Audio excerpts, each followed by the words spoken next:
श्री कृष्णचंद्र भगवान की।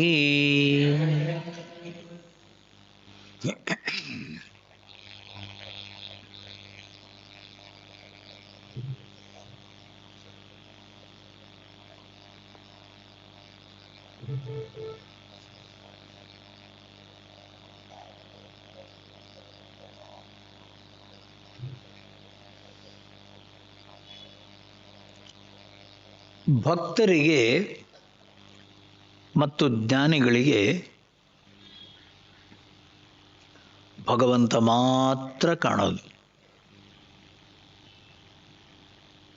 ಭಕ್ತರಿಗೆ ಮತ್ತು ಜ್ಞಾನಿಗಳಿಗೆ ಭಗವಂತ ಮಾತ್ರ ಕಾಣೋದು.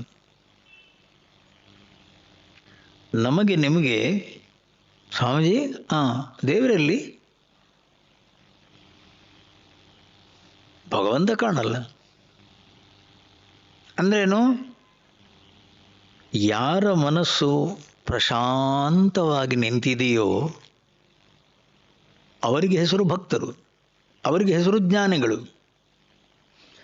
ಯಾರ ಮನಸ್ಸು ಬುದ್ಧಿ ಪ್ರಶಾಂತವಾಗಿ ನಿಂತಿದ್ದರೆ ಆ ಮನಸ್ಸಿನ ಹಿಂದಿರುವ, ಮನಸ್ಸಿಗೆ ಆಶ್ರಯವಾಗಿರುವ, ಮನಸ್ಸಿಗೆ ಅಧಿಷ್ಠಾನವಾಗಿರುವ, ಮನಸ್ಸಿಗೆ ಬೆಳಕನ್ನು ಕೊಡುವ ಪರಮಾತ್ಮ ಕಾಣ್ತಾನೆ.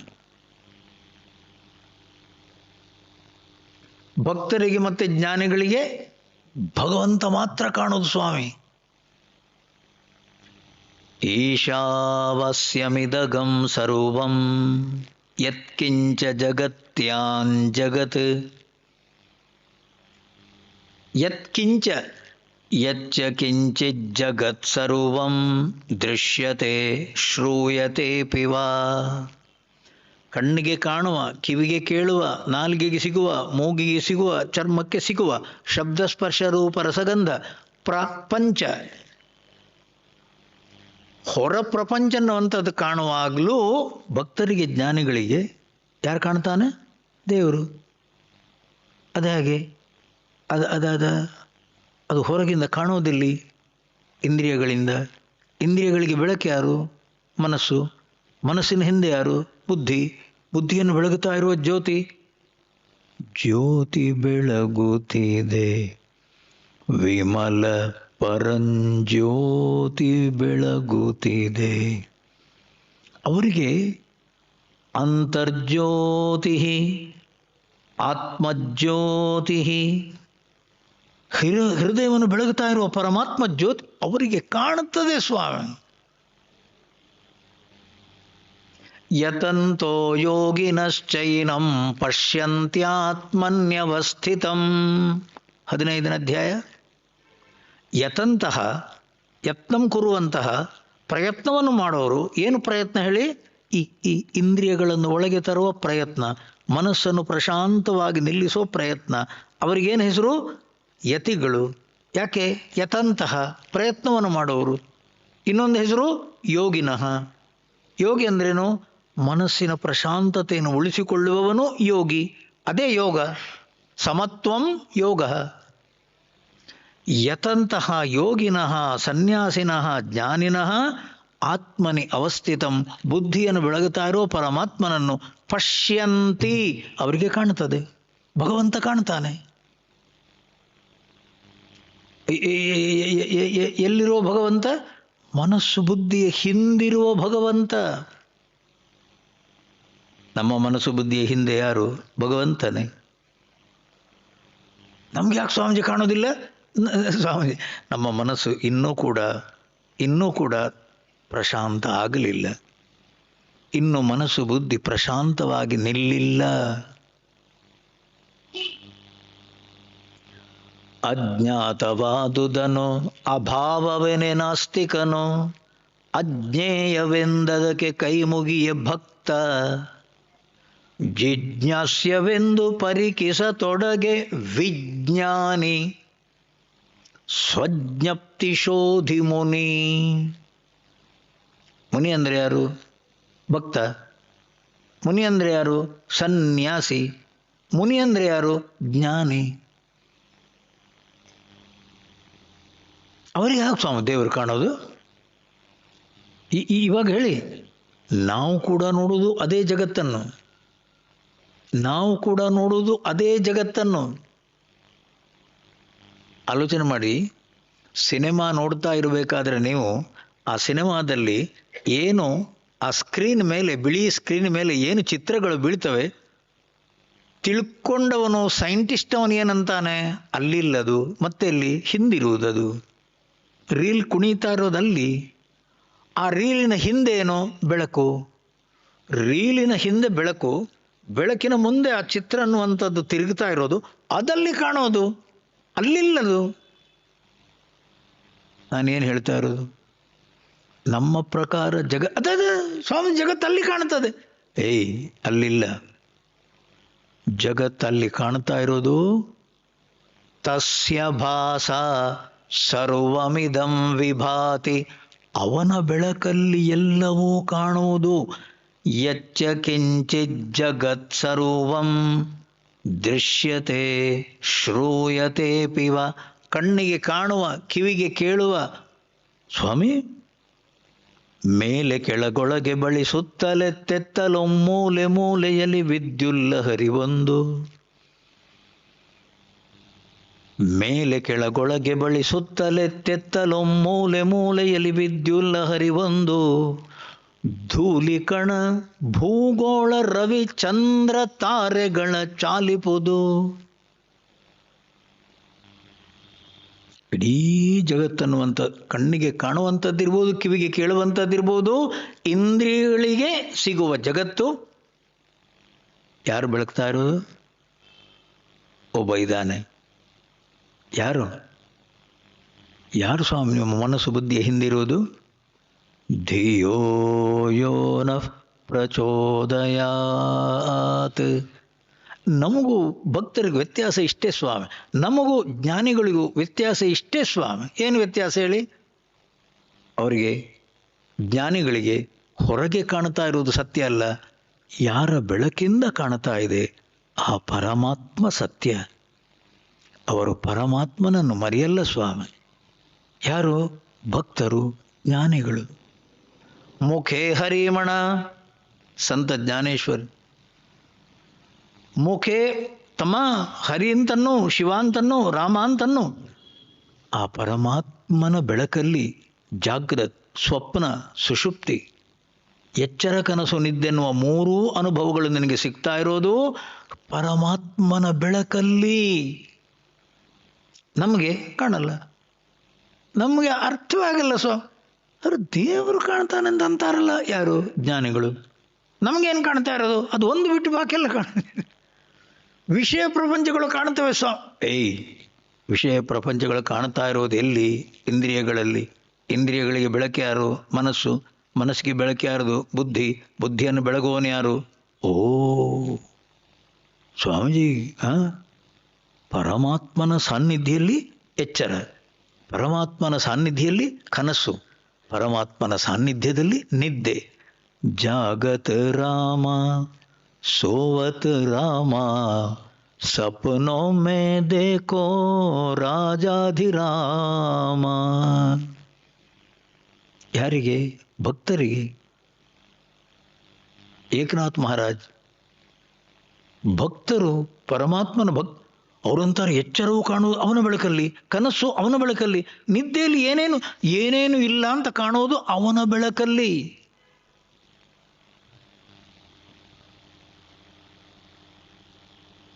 ನಮಗೆ ಸ್ವಾಮೀಜಿ ದೇವರಲ್ಲಿ ಅವತ್ತು ಕಾಣೋದಿಲ್ಲ. ದೇವರೊಂದು ಕಾಣಲ್ಲ ನಮಗೆ. ನಮ್ಮ ಅನಂತಕರಣ ಅಂತೂ ಮನಸ್ಸು ಬುದ್ಧಿ ಅನ್ನುವಂಥದ್ದ ಪ್ರಶಾಂತತೆ ಇನ್ನೂ ಬರಲಿಲ್ಲ. ಅಷ್ಟೇ ವ್ಯತ್ಯಾಸ ಸ್ವಾಮಿ. ಆಲೋಚನೆ ಮಾಡಿ. ಅಜ್ಞಾತವಾದುದನು ಅಭಾವ. ನಮ್ಮ ಇಂದ್ರಿಯ ಮನಸ್ಸು ಬುದ್ಧಿಗಳಿಗೆ ಕಾಣಲ್ಲ ದೇವರು, ಆದ್ದರಿಂದ ಅವನು ಇಲ್ಲ. ಯಾರವನು? ನಾಸ್ತಿಕ. ದೇವರಿಲ್ಲ ಅಂತ ಹೇಳೋವನು ಯಾರು? ನಾಸ್ತಿಕ. ಓಯ್ ಇದಾನಂತೆ ಅಂದ್ರೇನು? ಯಾರೋ ನೋಡಿದ್ದಾರಂತೆ. ಅಜ್ಞೇಯ, ಅಷ್ಟು ಸುಲಭಕ್ಕೆ ಕಾಣಲ್ಲ. ನೀನು ಅದಕ್ಕೇನು ಹೇಳಿದು? ಸಾಧನೆ ಮಾಡಬೇಕು, ಕಾಣ್ತಾನೆ. ಇದ್ದಾನೆ. ಅಂಥವ್ರಿಗೇನು ಹೆಸರು? ಭಕ್ತರು. ಅಂದ್ರೇನು? ಯಾರೋ ನೋಡಿದ್ದಾರೆ, ಹಿರಿಯರು ನೋಡಿದ್ದಾರೆ, ಸಂತರು ನೋಡಿದ್ದಾರೆ, ಮಹಾತ್ಮರು ನೋಡಿದ್ದಾರೆ, ಇದಾನಂತೆ. ಇದ್ದರೆ ಒಂದು ನಮಸ್ಕಾರ. ಭಗವಂತ ಇದ್ದರೆ ಒಂದು ನಮಸ್ಕಾರ. ಅಜ್ಞೇಯ ಇಂದ್ರಿಯ ಮನಸ್ಸು ಬುದ್ಧಿಗಳಿಗೆ ಎಟಕುವವನಲ್ಲ. ಅಜ್ಞಾತ, ಅವನಿಲ್ಲವೇ ಇಲ್ಲ. ಓಯ್, ನೀವು ನೋಡಿದ್ದೀರಾ? ನಿಮಗೆ ಕಣ್ಣಿಲ್ವಾ? ಕಣ್ಣು, ಕಿವಿ, ಮೂಗು, ನಾಲಿಗೆ, ಚರ್ಮ ಇಂದ್ರಿಯಗಳಿಗೆ ಅವ ಕಾಣಲ್ಲ. ಆದ್ದರಿಂದ ಇಲ್ಲ, ಅಜ್ಞಾತ. ಇಲ್ಲ ಅಂತನ್ನೋನು ನಾಸ್ತಿಕ. ಇದ್ದೇ ಇದ್ದಾನಂತೆ, ಅವನನ್ನು ನೋಡಬಹುದಂತೆ, ಕೈ ಮುಗಿ. ಇವತ್ತಲ್ಲ ನಾಳೆ ಕಾಣಬಹುದಂತೆ. ಭಕ್ತ. ವಿಜ್ಞಾನಿ ಯಾರು? ಜಿಜ್ಞಾಸ್ಯಂ. ಸ್ವಾಮೀಜಿ, ಕಾರ್ಯ ಕಾಣ್ತಾ ಇದೆ. ಕಾರ್ಯ ಅಂದರೆ ಯಾವುದು? ಎಚ್ಚರ, ಕನಸು, ನಿದ್ದೆನ್ನುವಂಥ ಈ ಮೂರು ಪ್ರಪಂಚ, ಮೂರು ಅನುಭವಗಳು ಕಾಣ್ತಾ ಇದೆ ಅಂದರೆ ಕಾರಣ ಬೇಕೇ ಬೇಕು. ಸೈಂಟಿಸ್ಟ್. ಇದು ಇಫೆಕ್ಟ್, ಅದಕ್ಕೊಂದು ಕಾಸ್. ಕಾರ್ಯ ಕಾಣ್ತಾ ಇದೆ, ಕಾರಣ ಇರಲೇಬೇಕು. ಎಲ್ಲಿ ಗೊತ್ತಿಲ್ಲ. ಸೈಂಟಿಸ್ಟ್. ಅವನಿಗೆ ದೇವರಿಲ್ಲಿ ಅಂತ ಗೊತ್ತಿಲ್ಲ ಸ್ವಾಮಿ. ಇದೇ ಖಂಡಿತ. ಯಾಕೆ? ಕಾರ್ಯ ಕಾಣ್ತಾ ಇದೆಲ್ಲ, ಹೋಗೇ ಕಾಣ್ತಾ ಇದೆ. ಸ್ವಾಮೀಜಿ, ಎಲ್ಲೋ ಬೆಂಕಿ ಬಿದ್ದಿದೆ. ಹೇಗೆ ಹೇಳ್ತೀಯೋ? ಹೋಗೇ ಕಾಣ್ತಾ ಇದೆ ಸ್ವಾಮಿ. ಸೈಂಟಿಸ್ಟ್. ದೇವರಿದ್ದಾನೆ ಅಂತ ನಂಬ್ತಾನೆ. ಆದರೆ ನಮ್ಮ ಋಷಿಗಳು ಅದು ಅವ ನಾಸ್ತಿಕರೂ ಅಲ್ಲವರು, ಯಾರೋ ನಂಬಿದ ದೇವರಿಗೆ ಕೈ ಮುಗಿಯುವ ಭಕ್ತರೂ ಅಲ್ಲವರು. ಸೈಂಟಿಸ್ಟ್ ಅನ್ನುವ ರೀತಿಯಲ್ಲಿ ಕಾರ್ಯಕ್ಕೊಂದು ಕಾರಣ ಇರಬೇಕನ್ನುವ ರೀತಿಯಲ್ಲಿ ನಂಬುವವರು ಅಲ್ಲ. ಸ್ವಾಮೀಜಿ, ದೇವರಿರಲೇಬೇಕು. ಅಷ್ಟು ಗಟ್ಟಿಯಾಗಿ ಹೇಗೆ ಹೇಳ್ತೀಯ? ಅಹಮಸ್ಮಿ, ನಾನಿದ್ದೇನೆ. ಸ್ವಾಮೀಜಿ, ಪ್ರತಿ ದಿವಸ ಬೆಳಿಗ್ಗೆದ್ದು ನಾನು ಅಂತ ಅನ್ನಲ್ವಾ? ಅಂತೇನೆ. ನಾನು ಅಂತ ಅನ್ನಬೇಕಾದ್ರೆ ಅದರ ಹಿಂದೆ ಯಾರು ಸ್ವಾಮಿ? ನಮ್ಮ ಋಷಿಗಳು ಯಾರು ಹೇಳಿದ್ದನ್ನು ನಂಬಿದವರಲ್ಲ. ಸೈಂಟಿಸ್ಟ್ಗಳ ಮೇಲೆ ಅದ ಕಾರ್ಯಕ್ಕೊಂದು ಕಾರಣ ಇರಬೇಕು ಅನ್ನೋ ರೀತಿಯಲ್ಲಿ ಹೋದವರಲ್ಲ. ಅಹಮಸ್ಮಿ, ನಾನಿದ್ದೇನೆ. ಸದಾಭಾಮಿ, ನನ್ನ ಜ್ಯೋತಿ, ನನ್ನ ಸ್ವರೂಪವೇ ಬೆಳಕು. ಪರಮಾತ್ಮ ಇರಲೇಬೇಕು. ಪರಮಾತ್ಮ ಇರಲೇಬೇಕಂದ್ರೇನು? ನಾನು ಅಂತ ಏನಂತೇನೆ, ಆ ವೃತ್ತಿ, ಆ ಚಿತ್ರ, ಅದಕ್ಕೆ ಆಧಾರ ಯಾರು? ಹೃದಯ ಕುಹರ ಮಧ್ಯೆ ಕೇವಲಂ ಬ್ರಹ್ಮ ಮಾತ್ರಂ. ನೀನು ನಾನು ಅಂತ ಅನ್ನೋದೆಲ್ಲೋ? ನಾನು ಅಂತ ಅನ್ನೋದೆಲ್ಲಿ? ಮನಸ್ಸು ಬುದ್ಧಿಯಲ್ಲಿ. ಆ ಮನಸ್ಸು ಬುದ್ಧಿಯಲ್ಲಿ ನಾನು ಅಂತ ವೃತ್ತಿ ಬರಬೇಕಾದ್ರೆ ಆಧಾರ ಯಾರು? ಯಾರನ್ನು ಆಶ್ರಯಿಸಿಕೊಂಡು ನೀನು ನಾನು ಅಂತ ಅನ್ನೋದು? ಇದು ಋಷಿಗಳಂದ್ರೆ ಹೀಗೆ ಸ್ವಾಮಿ. ಋಷಿಗಳ ಪ್ರಕಾರ ಪರಮಾತ್ಮ ಇದ್ದಾನೆ ಅಂದ್ರೇನು? ಪರಮಾತ್ಮ ಇರುವುದರಿಂದ ನಾನು ಅಂತ ಅನ್ನೋದು. ಇಲ್ಲದ್ರೆ ಇದು ಜಡ ಸ್ವಾಮಿ. ಇದು ಜಡ, ಇದು ಹೆಣ. ಜಡವಾದ ಹೆಣ ಅನ್ನುವಂಥದ್ದು ಚೇತನಾತ್ಮಕವಾಗಿ ಕುಣಿತಾ ಇದೆ ಅಂತಂದ್ರೆ ಶಿವ ಇದ್ದಾನೆ. ಹೊರ ಪ್ರಪಂಚದಲ್ಲಿ ಸ್ವಾಮಿ ಎಲ್ಲೆಲ್ಲೂ ಶಿವನ ಅಸ್ತಿತ್ವ. ಪರಮಾತ್ಮ ಶಿವನ ಸಾನ್ನಿಧ್ಯದಿಂದಾಗಿ ಬುದ್ಧಿ, ಮನಸ್ಸು, ಇಂದ್ರಿಯಗಳು, ಜಗತ್ತು ಇಷ್ಟೆಲ್ಲವೂ ಕಾಣ್ತಾ ಇರೋದು. ಈಶಾವಾಸ್ಯಮಿದಗಂ ಸರ್ವಂ ಯತ್ಕಿಂಚ ಜಗತ್ಯಾನ್ ಜಗತ್. ಏನೆಲ್ಲ ನಿನಗೆ ಇಂದ್ರಿಯ ಮನಸ್ಸು ಬುದ್ಧಿಗಳಿಗೆ ಸಿಗ್ತದೋ ನೋಡುವುದಕ್ಕಾಗಿ ಪರಮಾತ್ಮನ ಬೆಳಕಲ್ಲಿ ಕಾಣ್ತಾ ಇರೋದು. ಪರಮಾತ್ಮನೊಬ್ಬನೇ ಇರೋದು. ಜ್ಞಾನಿಗಳಿಗೆ, ಭಕ್ತರಿಗೆ ಪರಮಾತ್ಮನೊಬ್ಬನೇ ಸ್ವಾಮಿ ಕಾಣೋದು. ನಮಗೆ ಆಲೋಚನೆ ಮಾಡಿದ್ದೀವಿ. ಏಕನಾಥ್ ಮಹಾರಾಜರ ಮನೆಯಲ್ಲಿ ಶ್ರಾದ್ದ ಅಂತ. ಶ್ರಾದ್ದ ಅಂದ್ರೇನು? ಅದಕ್ಕೇನು ಹೆಸರು? ನಿಮ್ಮ ತಂದೆ ಸತ್ತಿದ್ದಿದ್ರೆ, ಅಜ್ಜ ಸತ್ತಿದ್ದಿದ್ರೆ, ಮುತ್ತಜ್ಜ ಸತ್ತಿದ್ದಿದ್ರೆ ಆ ತಿಥಿಗೆ ಅವರನ್ನು ಕರೆದು ಎಲೆ ಹೊರಗಿಡೋದು. ಎಲೆ ಹೊರಗಿಡೋದಂದ್ರೇನು? ಒಳ್ಳೆ ರೀತಿಯಲ್ಲಿ ಎಲ್ಲ ಮಾಡಿ ಅವರನ್ನು ಕರೆದು ಅವರಿಗೆ ಊಟ ಹಾಕೋದು ಅಂತೇಳಿ ವರ್ಷಕ್ಕೊಂದು ಶ್ರಾದ್ದ. ಏಕನಾಥ್ ಮಹಾರಾಜರ ಮನೆಯಲ್ಲಿ ಶ್ರಾದ್ದ. ಹೆಂಡತಿ ಇದ್ದಾಳೆ. ದಾರಿಯಲ್ಲಿ ಹೊರಗೆ ರಸ್ತೆಯಲ್ಲಿ ಯಾರೋ ರಸ್ತೆಯಲ್ಲಿ ಹೋಗ್ತಾ ಇರೋರು ಹೊಲೆಯರು. ಅವರು ಹೊಲೆಯರು. ಆ ಹೊಲೆಯರ ಗುಂಪಲ್ಲಿ ಸಣ್ಣ ಸಣ್ಣ ಮಕ್ಕಳು ಎರಡಿದ್ದಾವೆ. ಅಮ್ಮ ಸೌಣನು ಏನು ಸುವಾಸನೆ ಬರ್ತದಲ್ಲ, ಅಮ್ಮ ಏನದು? ಯಾರ ಮನೆಯಲ್ಲೋ ಶೀರಾ ಮಾಡ್ತಾ ಇದ್ದಾರೆ, ಯಾರ ಮನೆಯಲ್ಲೋ ಶೀರಾ ಮಾಡ್ತಾ ಇದ್ದಾರೆ. ಇದು ಯಾರಿಗೆ ಕೇಳ್ತದೆ? ಮನೆಯಲ್ಲಿ ಅಡುಗೆ ಮಾಡುವವಳಿಗೆ ಕೇಳ್ತದೆ. ಮನೆಯಲ್ಲಿ ಅಡುಗೆ ಮಾಡ್ತಾ ಇರೋದು ಯಾರು? ಏಕನಾಥ್ ಮಹಾರಾಜರ ಹೆಂಡತಿ ಶೀರಾ ಮಾಡ್ತಾ ಇದ್ದಾಳೆ. ಆ ಮಕ್ಕಳಂತಾರೆ, ಅಮ್ಮ ನಮಗೆ ಶೀರಾ ಬೇಕು. ಎರಡು ಬಾರಿಸ್ತಾಳಂತವಳು. ಸುಮ್ಮನೆ ದಾರಿಯಲ್ಲಿ ಹೋಗೋರಿಗೆಲ್ಲ ಯಾರು ಮನೆಯಲ್ಲಿ ಕರೆದು ಬಡಿಸ್ತಾರ? ಸುಮ್ಮನೆ ಎರಡು ಬಾರಿಸ್ತಾರಂತ. ಶುರು ಮಕ್ಕಳು ಅಳೋದಕ್ಕೆ ಶುರು ಮಾಡಿ. ಮಕ್ಕಳು ಅಳೋದು ಶುರು ಮಾಡುವಾಗಲ್ವಾ ಅಪ್ಪ ಹೊರಗೆ ಬಂದ. ಯಾರು? ಏಕನಾಥ್ ಮಹಾರಾಜ್. ಏನಮ್ಮ, ಯಾಕೆ ಮಗು ಅಳ್ತಾ ಇದೆ? ಮಗು ಅಳ್ತಾ ಇದೆ. ಅಲ್ಲ, ಮಗು ಯಾಕೆ ಅಳ್ತಾ ಇರೋದು ಅಂತ ನಾನು ಕೇಳೋದು. ನೀವು ಏನು ಮಾಡ್ತಾ ಇರೋದು ಮನೆಯಲ್ಲಿ? ಮನೆಯಲ್ಲಿ ಏನು ಮಾಡ್ತಾ ಇರೋದು? ಏನು ಸುವಾಸನೆ ಬರ್ತಾ ಇದೆಯಲ್ಲ? ನಮ್ಮ ಮನೆಯಲ್ಲಿ ಇವತ್ತು ಶ್ರಾದ್ದ, ಅವಳು ಶೀರಾ ಮಾಡ್ತಾ ಇದ್ದಾಳೆ, ಅದಕ್ಕೆ ಮಕ್ಕಳು ಅಳ್ತಾ ಇರೋದು. ಹೌದಾ? ಮಕ್ಕಳು ಅಳ್ತಾ ಇರೋದು, ಮಕ್ಕಳಿಗೆ ಶೀರಾ ಬೇಕಾ? ಒಂದು ನಿಮಿಷ ನಿಲ್ಲು, ಇಲ್ಲ ನಿಲ್ಲು. ಸ್ವಾಮಿ, ಅವ ಸ್ವಾಮಿ ಭಕ್ತ, ಅವ ಪರಮ ಭಕ್ತ ಸ್ವಾಮಿ. ಅವನಿಗೆ ಇವರು ಹೊಲೆಯರು, ಇವರು ಬೇರೆಯವರು, ಇವರು ನಿಕೃಷ್ಟರು ಆ ಭಾವನೆ ಇಲ್ಲ ಸ್ವಾಮಿ. ಅವನಿಗೆ ಅಂದರ್ ರಾಮ ಬಾಹಿರ್ ರಾಮ, ಜಹ ದೇಖೋ ಸಬ್ ರಾಮ ಹಿ ರಾಮ. ಅವನೇ ಬರೆದಿರುವ ಹಾಡದು. ಯಾವುದು? ಏಕ ಜನಾರ್ದನಿ.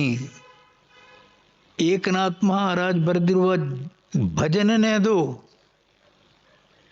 ಒಳಗೆ ಹೋದ, ಹೆಂಡತಿ ಕೇಳಿದ, ಏನಮ್ಮ ಎಷ್ಟು ಅಡುಗೆ ಮಾಡಿದೀಯ? ಎಷ್ಟು ಜನ ಇದ್ದಾರೆ? 32 ಜನ ಇದ್ದಾರೆ.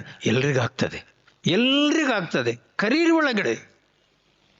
ಸ್ವಾಮಿ, ಇವರು ಬ್ರಾಹ್ಮಣರು. ಇವರು ಅಡುಗೆ ಮಾಡಿದ್ದು ಯಾರಿಗೆ? ಶ್ರಾದ್ದಕ್ಕೆ ಬರೋರು ಯಾರು? ಬ್ರಾಹ್ಮಣರಿಗೆ ಊಟಕ್ಕೆ ಅಂತ ಅವಳು ತಯಾರು ಮಾಡಿದ ಶೀರಾ ಕರೆದ ಸ್ವಾಮಿ. ಎಲ್ಲರನ್ನು ಲೈನಲ್ಲಿ ಕೂಡಿಸಿದ, ಒಳ್ಳೆ ಊಟ ಬಡಿಸಿದ. ಅವನ ಪ್ರಕಾರ ಭಗವಂತನಿಗೆ ತೃಪ್ತಿ ಆಯಿತು, ಪಿತೃಗಳಿಗೆ ತೃಪ್ತಿ ಆಯಿತು. ಖುಷಿಯಲ್ಲಿ ಕೂತ. ಊಟ ಆಯಿತು, ಅವ್ರ ಕೈ ತೊಳ್ಕೊಂಡ್ರು, ಅವ್ರ ಪಾಡಿಗೆ ಅವ್ರು ಹೋದರು. ಹೆಂಡತಿ ಅಂದ್ಲು, ಹೋಯ್ ಕತೆ ಎಂಥದ್ದು? ಏನು ಕತೆ? ಅಡುಗೆ ಮಾಡಿದ್ದು ಯಾರಿಗೆ ನಾವು? ಅದೌದು, ಅಡುಗೆ ಮಾಡಿದ್ದು ಯಾರಿಗೆ? ಈಗ ಬ್ರಾಹ್ಮಣರು ಬರ್ತಾರಲ್ಲ, ಹೌದು, ಏನು ಉಳಿದಿಲ್ಲ, ಎಲ್ಲ ರಗಳೇನೆ. ಈಗ ಅವ್ರಿಗೆ ಗೊತ್ತಾಗ್ಬಿಟ್ರೆ ನಮ್ಮ ಮರ್ಯಾದೆ ತೆಗಿತಾರೆ. ಈಗ ಬ್ರಾಹ್ಮಣರು ಬಂದರು ಸ್ವಾಮಿ, ಎಲ್ಲರೂ ಬಂದರು. ಎಲ್ಲಿ ಅಡಿಗೆ ಏನಿಲ್ಲ, ಎಲ್ಲ ಏನು ತಿಂದು ಹೋಗಿದ್ದಾರೆ ಸ್ವಾಮಿ. ಯಾರು? ಹೊಲೆಯರು. ಏಕನಾಥ್ ಮಹಾರಾಜಿಗೆ ಸ್ವಾಮಿ ನಂಬಿದರೆ ನಂಬಿ, ಅವನಿಗೆ ಭಗವಂತನ ಸೇವೆ ಮಾಡಿದ್ದು ಇವತ್ತು ಭಗವಂತನೇ ಕಾಪಾಡಬೇಕು. ವಿಠಲ, ಏನು ಮಾಡೋದು ಇವಾಗ? ನೋಡೋ, ಯಾರಿಗಾಗಿ ನೀನು ಮಾಡಿದ್ದು? ಅಲ್ಲ, ನನ್ನ ತಂದೆಯ ತಂದೆ 3 ಪೀಳಿಗೆಗೆ 3 ಜನರನ್ನು ಕರಿ. ಅಲ್ಲ, ಈಗ ಬ್ರಾಹ್ಮಣರಿಗೆ ಊಟ. ನೀನು ಯಾರಿಗಾಗಿ ಅಡಿಗೆ ಮಾಡಿದ್ದು? ನೀನು ಅಡಿಗೆ ಯಾರಿಗಾಗಿ ನೀನು ಮಾಡಿದ್ದು? ಪಿತೃಗಳಿಗೆ. 3 ಜನರನ್ನು ಕರಿ, ಮಂತ್ರ ಹೇಳು, ಆವಾಹನೆ ಮಾಡು, ಎಲೆ ಹಾಕು, ಊಟ ಹಾಕು. 3 ಜನರು ಬಂದರು ಸ್ವಾಮಿ. ಆ 3 ಚಂದದಲ್ಲಿ ಊಟ ಬಡಿಸಿದ ಸ್ವಾಮಿ. 3 ಜನರಿಗೂ ಚಂದದಲ್ಲಿ ಊಟ ಬಡಿಸಿದ. ಎದ್ದ.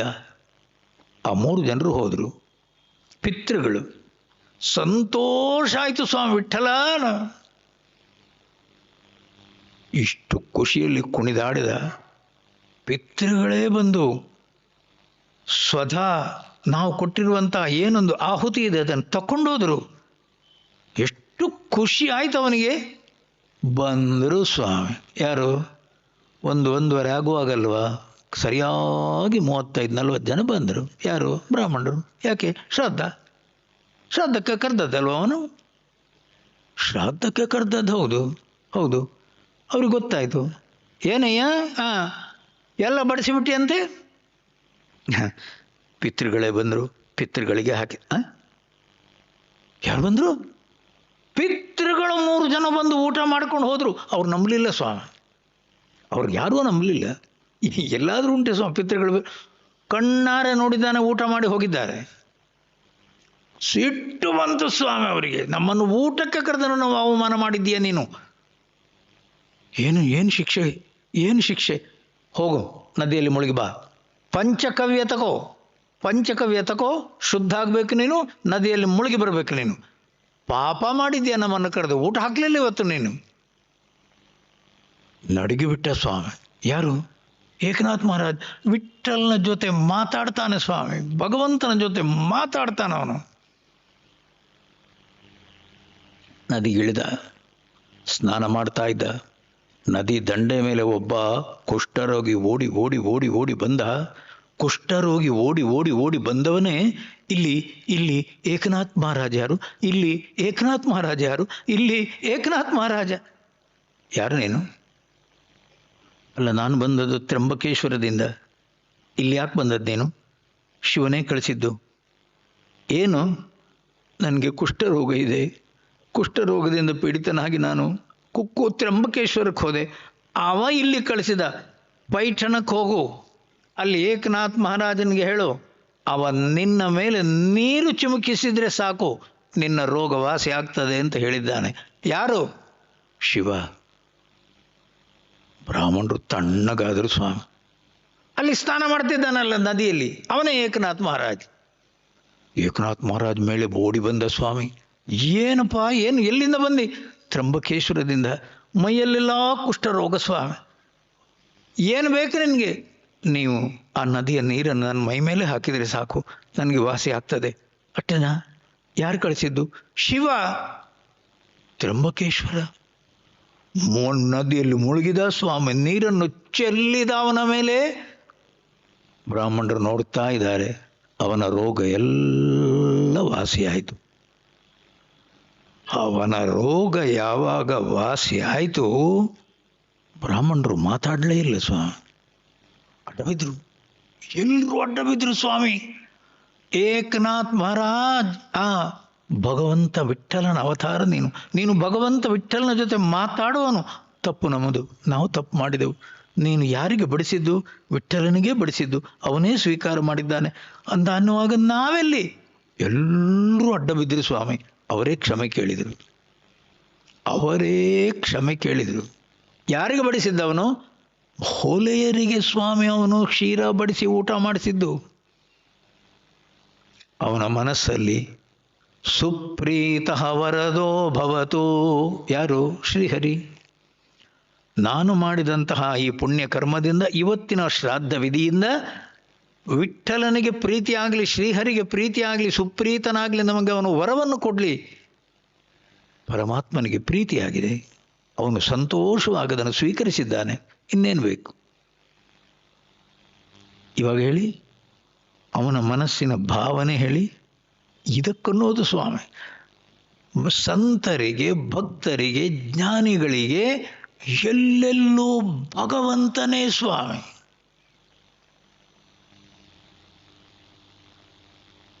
ಆ ಸಣ್ಣ ಮಕ್ಕಳು ಕೇಳಿದ್ದು ನಮಗೆ ಶಿರ ಬೇಕು, ಬಡಿಸಿದಲ್ಲ ಸ್ವಾಮಿ ಪ್ರೀತಿಯಿಂದ. ಯಾರಿಗೆ? ವಿಠ್ಠಲನಿಗೆ ಪ್ರೀತಿ ಆಗಲಿ. ಪಿತೃಗಳಿಗೂ ಪ್ರೀತಿ ಆಯಿತು, ವಿಠ್ಠಲನಿಗೂ ಪ್ರೀತಿ ಆಯಿತು. ಅವನ ಶ್ರಾದ್ದ ಕರ್ಮವು ಸಂತೋಷವಾಗಿ ತೃಪ್ತಿಯಿಂದ ನಡೆಯಿತು.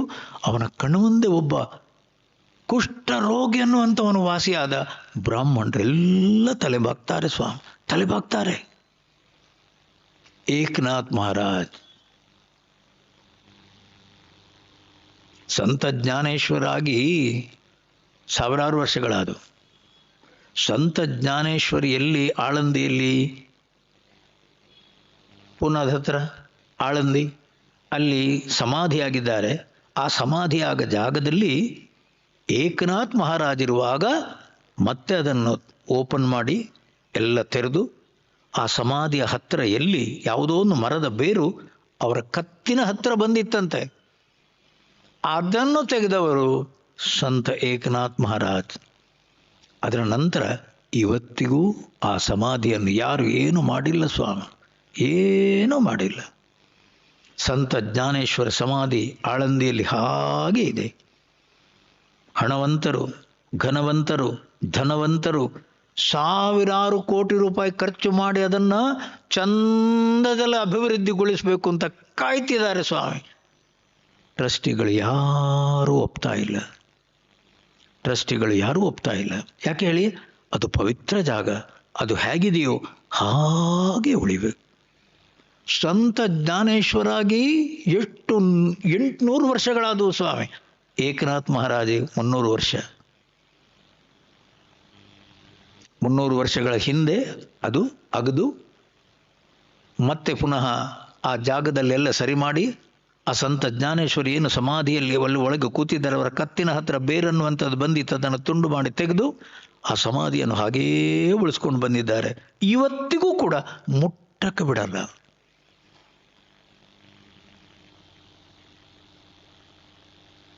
ಜ್ಞಾನಿಗಳ ಪ್ರಕಾರ ಎಲ್ಲೆಲ್ಲೋ ಭಗವಂತ, ಅವರಿಗೆ ಭಗವಂತ ಮಾತ್ರ ಕಾಣೋದು ಸ್ವಾಮಿ.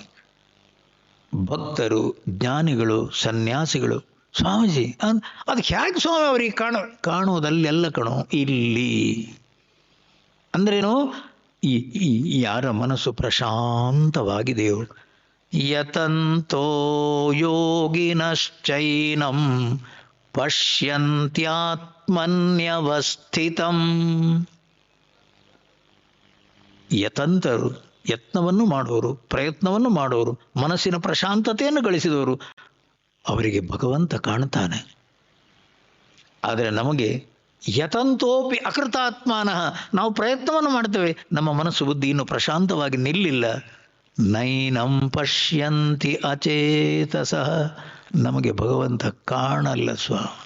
ನಾವು ನೋಡೋದೆಲ್ಲಿ? ಎಲ್ಲಿ? ಅಲ್ಲೋ ಹೊರಗೆ. ಭಗವಂತ ಹೊರಗಿಲ್ಲ ಸ್ವಾಮಿ. ನಿಮ್ಮ ಮನಸ್ಸು ಬುದ್ಧಿಯ ಹಿಂದೆ ಕಾಣಬೇಕೋ? ಒಳಗೆ ಹೋಗಿ. ಒಳಗೆ ಹೋಗುವುದಂದ್ರೇನು? ಮನಸ್ಸನ್ನು ಪ್ರಶಾಂತವಾಗಿಟ್ಟುಕೊಂಡು ಒಳಗೆ ಹೋಗ್ತಿರೋ, ಭಗವಂತ ಕಾಣುತ್ತಾನೆ.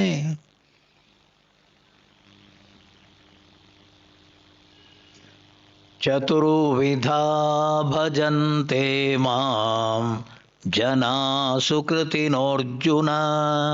ಅರ್ಜುನ, 4 ರೀತಿಯಲ್ಲಿ ನನ್ನ ಹತ್ರ ಜನ ಬರ್ತಾರೆ. ಈಗ ನಾನು ಹೇಳಿದ್ದು ಜ್ಞಾನಿ. ಏಕನಾಥ್ ಮಹಾರಾಜ್ ಜ್ಞಾನಿ. ಸಾಮಾನ್ಯವಾಗಿ ಎಲ್ಲರೂ ನನ್ನ ಹತ್ರ ಬರೋದು ಆರ್ತರು.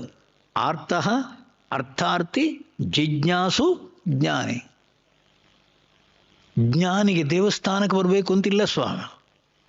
ಯತ್ರ ಯತ್ರ ಮನೋಯಾತಿ, ಅವನ ಮನಸ್ಸು ಎಲ್ಲೆಲ್ಲಿ ಹೋಗ್ತದೋ ಆ ಮನಸ್ಸಿನ ಹಿಂದಿರುವ ಭಗವಂತನೇ ಅವನಿಗೆ ಕಾಣೋದು. ಯಾರಿಗೆ? ಜ್ಞಾನಿಗೆ. ಜ್ಞಾನಿಗೆ ಭಗವಂತ ಯಾವತ್ತೂ ಕಾಣುತ್ತಾನೆ ಇರೋದು. ಎಲ್ಲಿ? ಮನಸ್ಸಿನ ಹಿಂದೆ, ಅಲ್ಲೇ ಬುಡದಲ್ಲಿ. ನಮ್ಗೆ ಯಾಕೆ ಸ್ವಾಮಿ ಕಾಣಲ್ಲ? ನಾವು ಒಳಗೆ ಹೋಗಲೇ ಇಲ್ಲ. ಮನಸ್ಸಿನ ಬುದ್ಧಿ ಹಿಂದೆ ಹೋಗಲಿಲ್ಲ. ನಾವು ಹುಡುಕೋದು ಎಲ್ಲಿ? ಎಲ್ಲಿಲ್ವೋ ಅಲ್ಲಿ. ಹೊರಗಿಂದ ಎಲ್ಲಿ? ಅಂತರ್ಮುಖ ಸಮಾರಾಧ್ಯ ಬಹಿರ್ಮುಖ ಸುದುರ್ಲಭ. ಹೊರಗಿಂದ ತಾಯಿ ಕಾಣಲ್ಲ ಸ್ವಾಮಿ. ಲಲಿತಾ ಸಹಸ್ರನಾಮ. ಅಂತರ್ಮುಖವಾಗ್ತೀಯೋ ತಾಯಿಯ ದರ್ಶನ ಆಗ್ತದೆ. ಇಂದ್ರಿಯ ಮನಸ್ಸು ಬುದ್ಧಿಗಳನ್ನು ಒಳಗೆ ತರ್ತೀಯೋ ತಾಯಿಯ ದರ್ಶನ ಆಗ್ತದೆ. ಬಹಿರ್ಮುಖ, ಹೊರಗಿಂದ ಕಾಣ್ತೇನೆ ಸ್ವಾಮಿ, ಏನೇನೋ ಕಾಣ್ತದೆ, ತಾಯಿ ಕಾಣಲ್ಲ. ಸಾಮಾನ್ಯವಾಗಿ ಜನರು ಒಳಗೆ ಬರೋದೇ ಯಾವಾಗ ಹೇಳಿ? ಪೆಟ್ಟು ಬೀಳ್ಬೇಕು. ಪೆಟ್ಟು ಬೀಳ್ಬೇಕು ಸ್ವಾಮಿ. ಸಂಕಟ ಬಂದಾಗಷ್ಟೇ ವೆಂಕಟರಮಣನ ನೆನಪು. ಆರ್ತಃ, ಕಷ್ಟ ಬಂದಾಗ, ಪೆಟ್ಟು ಬಿದ್ದಾಗ ಆವಾಗ ಶಿವ, ಕೃಷ್ಣ, ರಾಮ ಅನ್ನುವ ರೀತಿಯಲ್ಲಿ ಒಳಗೆ ಹೋಗೋದು ನಾವು. ಇಲ್ಲ, ಬೇಕು ಬೇಕುಗಳು ಬೇಕು ಬೇಕನ್ನುವ ರೀತಿಯಲ್ಲಿ ಹೊರ ಪ್ರಪಂಚದ ವಸ್ತುಗಳೆಲ್ಲ ಕಣ್ಣಿಗೆ ಕಂಡದ್ದು ಬೇಕು ನೋಡು. ಹೊರಗಿನ ವಸ್ತುಗಳು ಬೇಕು ಬೇಕು ಅಂತ ಅನ್ನುವಾಗ ಭಗವಂತನ ಹತ್ರ ಹೋಗಿ ಅದನ್ನು ಕೇಳೋದು ನಾವು. ಚಮೆ ಚಮೆ ಚಮೆ ಎನ್ನುವ ರೀತಿಯಲ್ಲಿ ದೊಡ್ಡ ಲಿಸ್ಟ್ ಅದು. ಅದು ಕೊಡು, ಇದು ಕೊಡು, ಮತ್ತು ಕೊಡು, ಇನ್ನೂ ಕೊಡು, ಮತ್ತು ಕೊಡು. ಅರ್ಥಾರ್ಥಿ, ಅರ್ಥ ಅರ್ಥಿ, ಕೇಳುವವನು, ಅರ್ಥವನ್ನು ಕೇಳುವವನು, ಸಂಪತ್ತನ್ನು ಕೇಳುವವನು. ಹಿರಣ್ಯವರ್ಣಾಂ ಹರಿಣೀಂ ಸುವರ್ಣರಜತಸ್ರಜಾಂ ಚಂದ್ರಾಂ ಹಿರಣ್ಮಯೀಂ ಲಕ್ಷ್ಮೀಂ ಜಾತವೇದೋ ಮಹಾವಹ. ನನಗೆ ಲಕ್ಷ್ಮಿಯನ್ನು ತಂದುಕೊಡು ಹೇ ಅಗ್ನಿ, ನಿನಗೆ ನಮಸ್ಕಾರ. ಅಗ್ನಿ ಅಂದರೆ ಯಾರು? ನಾನು ಪೂಜಿಸುವ ದೇವರು. ಅಗ್ನಿಗೇನು ಹೇಳ್ತಾ ಇರೋದು? ಲಕ್ಷ್ಮಿಯನ್ನು ಕರ್ಕೊಂಬ. ಎಂಥ ಲಕ್ಷ್ಮಿ? ಮನೆ ಒಳಗೆ ಬಂದರೆ ಕೈ ಕಾಲು ಮುರಿದು ಬೀಳ್ಬೇಕು, ಹೊರಗೆ ಹೋಗಬಾರ್ದು ಅವಳು. ಅನಪಗಾಮಿ, ನಾನು ಸುಳ್ಳು ಹೇಳೋದು, ಅಲ್ಲಿ ಮಂತ್ರ ಇರೋದೇ ಹಾಗೆ ಸ್ವಾಮಿ. ಅನಪಗಾಮಿನೀಂ ಲಕ್ಷ್ಮೀಂ ಮಾ ಆವಹ, ಮೇ ಆವಹ, ನನಗೆ ತಂದು ಕೊಡು. ನನ್ನ ಮನೆಯೊಳಗೆ ಬಂದರೆ ಮತ್ತೆ ಹೊರಗೆ ಹೋಗಬಾರ್ದು ಅವಳು. ಅಂಥ ಲಕ್ಷ್ಮಿಯನ್ನು ಕರ್ಕೊಂಬ. ಜಾತವೇದ ಅಗ್ನಿ, ನಾನು ಅಗ್ನಿಯನ್ನು ಉದ್ದೇಶಿಸಿ ಹೋಮ ಹವನ ಮಾಡುವಾಗ ಹೇಳೋದು, ಶ್ರೀಮಂತ ಸ್ವರೂಪಿಣಿ ಲಕ್ಷ್ಮಿಯನ್ನು ಕರ್ಕೊಂಬ. ಅರ್ಥ ಅರ್ಥಿ, ಆರ್ಥ, ಇದು ಎರಡು ಅಲ್ಲದಿದ್ದರೆ ಮೂರನೇದು ಏನು? ಸ್ವಾಮೀಜಿ ಸಾಕಾಗಿದೆ, ಸಾಕಾಗಿದೆ ಸ್ವಾಮಿ, ಏನೂ ಬೇಡ, ಮತ್ತೆ ನನಗೆ ಸರಿಯಾದ ರೀತಿಯ ಜ್ಞಾನ ಬೇಕು, ಒಬ್ಬ ಗುರು ಬೇಕು. ಜಿಜ್ಞಾಸು, ಜ್ಞಾತುಂ ಇಚ್ಛುಹು, ಮೋಕ್ತುಂ ಇಚ್ಛುಹು, ಮುಮುಕ್ಷು ಜಿಜ್ಞಾಸು. ಅವನಿಗೇನು ಬೇಕು? ಸರಿಯಾದ ಗುರು ಬೇಕು. ಗುರುವನ್ನು ಕೊಡು ಅನ್ನುವ ರೀತಿಯಲ್ಲಿ ಕೇಳುವವರು ಜಿಜ್ಞಾಸುಗಳು, ಮುಮುಕ್ಷುಗಳು. ಕಷ್ಟಕಾಲದಲ್ಲಿ ಹತ್ತಿರ ಬರುವವನು ಆರ್ಥ, ಹಣ ಬೇಕು ಅಂತನ್ನೋನು ಅರ್ಥಾರ್ಥಿ, ಇದೆಲ್ಲ ಸಾಕು ಅಂತನ್ನೋನು, ನನಗೆ ಗುರು ಬೇಕು ಅಂತನ್ನೋನು ಮೂರನೇವನು. ನಾಲ್ಕನೇವನು ಅವ ಏನು ಕೇಳೋದೇ ಇಲ್ಲ ಸ್ವಾಮಿ. ಯಾತ ಕೇಳಿ? ಅವನ್ನೆಲ್ಲ ಮುಗಿದೋಗಿದೆ. ಮುಗಿದೋಗಿದೆ ಅಂದ್ರೇನು? ಹೊರಗಿಂದ ಏನು ಕೇಳಿದ್ದು ಏನು ಬಂದರೂ ಕೂಡ ಹೊರಗಿನ ಪ್ರಪಂಚದ ಎಲ್ಲ ವಸ್ತುಗಳು ಏನು? ಆದ್ಯಂತವಂತ ಕೌಂತೇಯ ನ ತೇಷು ರಮತೆ ಬುಧಃ. ಬುದ್ಧಿವಂತನಾದವನು ಹೊರಗಿನ ವಿಷಯಗಳನ್ನು ಬೇಕು ಅಂತ ಅನ್ನುವುದಿಲ್ಲ, ಭಗವಂತನಲ್ಲಿ ಕೇಳುವುದಿಲ್ಲ. ಓಯ್, ಜ್ಞಾನಿ ಅನ್ನುವಂಥವನು ದೇವಸ್ಥಾನಕ್ಕೆ ಹೋಗ್ತಾನೆ ಸ್ವಾಮಿ? ಹೌದು. ಅಲ್ಲ, ಅರ್ಥ ಹೋಗೋದು ಕೇಳುವುದಕ್ಕೆ. ಅಪ್ಪನಿಗೆ ಹುಷಾರಿಲ್ಲ, ಅಮ್ಮನಿಗೆ ಹುಷಾರಿಲ್ಲ, ಮಗುವಿಗೆ ಹುಷಾರಿಲ್ಲ, ಅವನು ಅರ್ಥ ಕಷ್ಟದಲ್ಲಿರೋನು ಕೇಳ್ತಾನೆ, ತಥಾಸ್ತು, ಸಿದ್ಧಿ ಆಗ್ತದೆ. ಅರ್ಥ ಅರ್ಥಿ, ಬೇಕು ಬೇಕು ಅಂತಿನೋನು ಅವನಿಗೂ ಸಿದ್ಧಿ ಆಗ್ತದೆ. ಮುಮುಕ್ಷು, ಗುರು ಬೇಕು ಅಂತನ್ನೋನು ಅವನಿಗೂ ಭಗವಂತ ಸಿದ್ಧಿಯನ್ನು ಕೊಡ್ತಾನೆ. ಸ್ವಾಮೀಜಿ, ಜ್ಞಾನಿಗಳು, ಮಹಾತ್ಮ, ಇವರೇನಕ್ಕೆ ಸ್ವಾಮಿ ದೇವಸ್ಥಾನಕ್ಕೆ ಹೋಗೋದು? ನೀವು ಹೇಳಿ. ಏಕನಾಥ್ ಮಹಾರಾಜ್ ವಿಠ್ಠಲ, ಸಂತ ಜ್ಞಾನೇಶ್ವರ್ ವಿಠ್ಠಲ, ತುಕಾರಾಮ್, ಘೋರಕುಂಬಾರ, ನಾಮದೇವ್, ಎಲ್ಲರೂ ಕೂಡ ಆ ಪವಿತ್ರವಾದ ಪಂಡರಾಪುರ ಅಷ್ಟೊಂದು ಪವಿತ್ರ ಆದದ್ದು. ತೀರ್ಥೇ ಕುರುವಂತಿ ತೀರ್ಥಾನಿ, ಇಂಥ ಸಂತರಿಂದಲ್ವ ಸ್ವಾಮಿ ಅದು ದೊಡ್ಡದಾದದ್ದು, ಅದು ಪವಿತ್ರವಾದದ್ದು.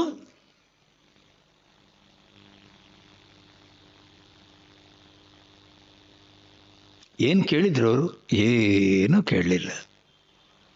ಒಂದು ವಸ್ತುವನ್ನು ಭಗವಂತನ ಹತ್ರ ಕೇಳಲಿಲ್ಲ ಸ್ವಾಮಿಯವರು. ಅವ್ರು ಕೇಳಿದ್ದಿಷ್ಟೇ, ಭಗವಂತ, ಹೊರ ಪ್ರಪಂಚದಲ್ಲಿ ನಿನ್ನ ಸೇವೆ ಮಾಡುವಂಥ ಅವಕಾಶ ಕೊಡು, ಬಸ್.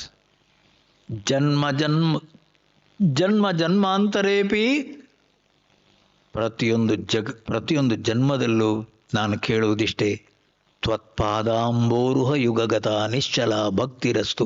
ಮನಸ್ಸು ನಿನ್ನ ಪಾದ ಪದ್ಮಗಳಲ್ಲಿ ನಿಲ್ಲುವ ಹಾಗೆ ಮಾಡು. ಕೇಳುವಂಥದ್ದೇನಿಲ್ಲ. ಕೇಳುವಂಥದ್ದಂದರೆ ಯಾವುದು? ಹೊರಗಿನ ಪ್ರಪಂಚದ ಸಾಮಾನ್ಯ ವಸ್ತುಗಳು, ಅದೆಲ್ಲ ಬಂದದ್ದು ಹೋಗ್ತದೆ, ಯಾವುದೂ ನಿಲ್ಲುವುದಿಲ್ಲ. ಅದನ್ನು ಕೇಳಲೇ ಇಲ್ಲ ಅವರು, ಕೇಳಲೇ ಇಲ್ಲ ಸ್ವಾಮಿ.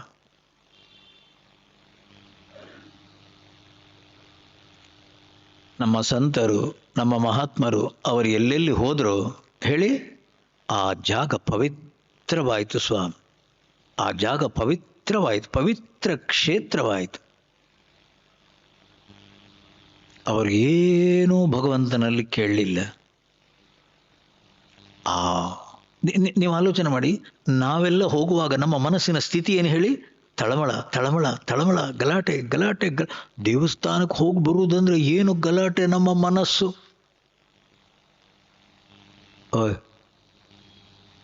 ಒಬ್ಬ ಸಂತ, ಒಬ್ಬ ಜ್ಞಾನಿ, ಒಬ್ಬ ಮಹಾತ್ಮ ದೇವಸ್ಥಾನದ ಒಳಗೆ ಹೋಗ್ತಾ, ಏನು ಬೇಕು ಸ್ವಾಮಿ ಅವನಿಗೆ? ಏನು ಬೇಡ ಸ್ವಾಮಿ. ಅವನು ಹೋಗುವಾಗ ಮನಸ್ಸಿನ ಸ್ಥಿತಿ ಏನು ಸ್ವಾಮಿ?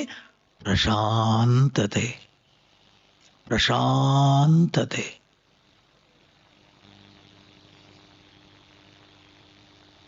ಆಲೋಚನೆ ಮಾಡಿ ಸ್ವಾಮಿ, ಆ ಮನಸ್ಸಿನ ಸ್ಥಿತಿ ಏನು? ಒಳಗೆ ಹೋಗುವಾಗಲೂ ಪ್ರಶಾಂತತೆ, ಭಗವಂತನ ಮುಂದೆ ನಿಂತಾಗಲೂ ಪ್ರಶಾಂತತೆ, ಆರತಿ ಮಾಡುವಾಗಲೂ ಪ್ರಶಾಂತತೆ, ಮಂಗಳಾರತಿ ಮಾಡುವಾಗ, ಅದರ ನಂತರ ಮಂತ್ರಪುಷ್ಪ ಕೇಳುವಾಗ ಮನಸ್ಸು ಆನಂದವಾಗಿ ಕುಣಿಯುತ್ತದೆ. ಕೇಳುವಂಥದ್ದೇನಿಲ್ಲ, ಭಗವಂತ ಎಲ್ಲವನ್ನೂ ಕೊಟ್ಟಿದ್ದಾನೆ. ಕೇಳುವಂಥದ್ದು ಏನಿಲ್ಲ ಸ್ವಾಮಿ. ಅಂಥ ಪ್ರಶಾಂತ ಸ್ಥಿತಿಯ, ಅಂತಹ ಸ್ಥಿತಪ್ರಜ್ಞ ಭಾವದ, ಅಂತಹ ಪೂರ್ಣ ನೆಮ್ಮದಿಯ ಮನಸ್ಸು ಭಗವಂತನ ವಾಸಸ್ಥಾನ ಸ್ವಾಮಿ. ಅದು ಜ್ಞಾನಿಯ ಮನಸ್ಸು. ಅವ ಏನೇನೂ ಕೇಳಲ್ಲ ಸ್ವಾಮಿ, ಏನೇನೂ ಕೇಳಲ್ಲ.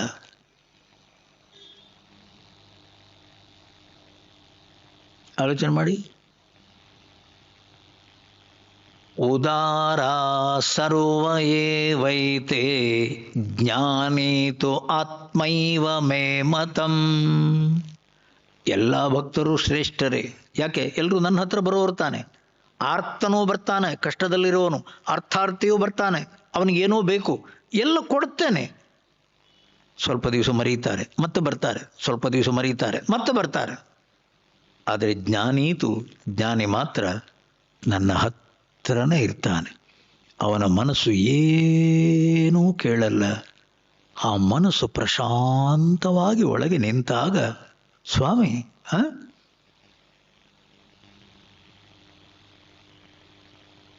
ಅದಕ್ಕಾಗಿ ಹೇಳಿ, ಸಮರ್ಥ ರಾಮದಾಸರು ಹೇಳೋದು, ಎಲ್ಲಿ ಜ್ಞಾನಿಗಳಿದಾರೋ, ಎಲ್ಲಿ ಭಕ್ತರಿದಾರೋ ಅಲ್ಲಿ ದಿನನಿತ್ಯವೂ ದಸರಾ ದೀಪಾವಳಿ ಅಂತೆ. ದಸರಾ ದೀಪಾವಳಿ ಅಂದ್ರೇನು? ಅವರ ಮನಸ್ಸು ಯಾವತ್ತೂ ಸಂತೋಷವಾಗಿರುವಂಥದ್ದು. ಅವರಿಗೆ ಅಡ್ಡ ಬೀಳಿ, ಅವರಿಗೆ ಅಡ್ಡ ಬೀಳಿ, ನಿಮಗೇನು ಬೇಕು ಸಿಗ್ತದೆ, ನಿಮಗೇನು ಬೇಕು ಸಿಗ್ತದೆ. ಅವರ ಮನಸ್ಸಲ್ಲಿ ಇರೋದೇನು? ಹಾಗೆ ಆಗಲಿ, ಒಳ್ಳೆಯದಾಗಲಿ, ಹಾಗೆ ಆಗಲಿ, ಒಳ್ಳೆಯದಾಗಲಿ. ನೀವು ಏನು ಕೇಳ್ತೀರೋ ಸಿಗ್ತದೆ. ಇಲ್ಲೆಲ್ಲ ಸ್ವಲ್ಪ ಜನಗಳ ಗಲಾಟೆ ಕಡಿಮೆ ಸ್ವಾಮಿ, ಈ ಕಡೆ ಎಲ್ಲ ಕಡಿಮೆ. ನೀವು ಹುಬ್ಬಳ್ಳಿ, ಧಾರವಾಡ, ಬೆಳಗಾವಿ ಆ ಕಡೆ ಎಲ್ಲ ಹೋಗ್ಬೇಕು. ನಾವು ಹೋಗ್ತೇವೆ, ಕಡಿಮೆ ಆದರೂ ಹೋಗ್ತೇವೆ. ಆ ಕಡೆ ಹೋಗಿ ಈ ಕಡೆ ಚಕ್ಕಂಬಟ್ಲೆ ಹಾಕ್ಕೊಂಡು ಹೀಗೆ ಕೂತು ಕಣ್ಮುಚ್ಚಿ ನಾನು ಕೂತರೂ ಕೂಡ ಆ ಬಂದವರು ಸ್ವಾಮಿ, ಅದು ಹೆಣ್ಣಾಗಲಿ ಗಂಡಾಗಲಿ, ನಾನು ಕಾಲನ್ನೆರಡನ್ನು ಮಡಚಿ ಕೂತಿರ್ತೇನೆ ಸ್ವಾಮಿ. ನನ್ನ ಪಾಡಿಗೇನೋ, ನನ್ನ ಪಾಡಿಗೆ ನಾನು ಏನೋ ಜಪವೋ ಸ್ನಾವ, ಅದು ನನ್ನ ಪಾಡಿಗೆ ನನ್ನ ಮನಸ್ಸಲ್ಲಿ ಏನೋ ದೇವರ ಸ್ಮರಣೆ ಮಾಡ್ತಿರ್ತೇನೆ. ಎರಡೂ ಪಾದವನ್ನು ಹೊರಗೆ ಎಳೆದು ಕೆಳಗಿಟ್ಟು ಅವರ ಹಣೆ ಅನ್ನೋದಕ್ಕೆ ಒತ್ತಿ ಎರಡೂ ಕಾಲನ್ನು ಎತ್ತಿ ಮತ್ತೆ ಒಳಗೆ ಹಾಗೆ ಇಟ್ಟು ಹೋಗ್ತಾರೆ. ನಮಗೆ ಹಾರ್ಟ್ ಅಟ್ಯಾಕ್ ಆಗೋದೊಂದು ಬಾಕಿ. ಏನ್ರಿ ಈ ರೀತಿ ಮಾಡ್ತೀರಿ ಅಂತಂದರೆ, ನಮ್ಮ ಗುರುಗಳು ಹಾಗೆ ಹೇಳಿದ್ದಾರೆ ಸ್ವಾಮಿ. ಏನು ಹೇಳಿದ್ದಾರೆ? ಗುರುಗಳ ಅದು ಹೆಬ್ಬೆರಳಿದೆಲ್ಲ, ನಮ್ಮ ಹೆಬ್ಬೆರಳಿಗೆ ಅವರ ಹಣೆ ತಾಗಬೇಕಂತೆ. ಅವರ ಭವಿಷ್ಯವೇ ಬದಲಾವಣೆ ಆಗ್ತದಂತೆ. ನೀವು ನಮಸ್ಕಾರ ಮಾಡುವಾಗ ನಿಮ್ಮ ಹಣೆಗೆ ನಮ್ಮ ಹೆಬ್ಬೆರಳು ತಾಗಬೇಕಂತೆ, ನಮ್ಮ ಹೆಬ್ಬೆರಳಿನ ಮೇಲೆ ನಿಮ್ಮ ಹಣೆಯನ್ನು ಇಡಬೇಕಂತೆ. ನಿಮ್ಮ ಭವಿಷ್ಯವೇ ಪೂರಾ ಬದಲಾವಣೆ ಆಗ್ತದಂತೆ. ನಿಮ್ಗೆ ಏನು ಬೇಕು ಎಲ್ಲವೂ ಸಿಗ್ತದಂತೆ. ಈ ರೀತಿ ಹೇಳಿ ಹೇಳಿ ನಮ್ಮ ಗ್ರಾಚಾರ ಸ್ವಾಮಿ. ಆ ಕಡೆ ಮಾತ್ರ, ಈ ಕಡೆ ಇಲ್ಲ. ಈ ಕಡೆ ಕೂತ್ರೆ ಸುಮ್ಮನೆ ಕೂಡ್ಲಿಕ್ಕೆ ಬಿಡ್ತಾರೆ, ಕಾಲು ಎಳೆಯುವುದಿಲ್ಲ ಯಾರು. ಸ್ವಾಮಿ ಶ್ರದ್ಧಾವಾನ್ ಲಭತೆ. ಅವರವರ ಶ್ರದ್ಧೆಗೆ ಸರಿಯಾಗಿ ಅವರು ಏನು ಬೇಕು ಸಿಗ್ತದೆ ಸ್ವಾಮಿ. ಅದಕ್ಕೆ ಅವ್ರು ಎಳೆಯೋದು, ಸುಮ್ಮನೆ ಅಲ್ಲ.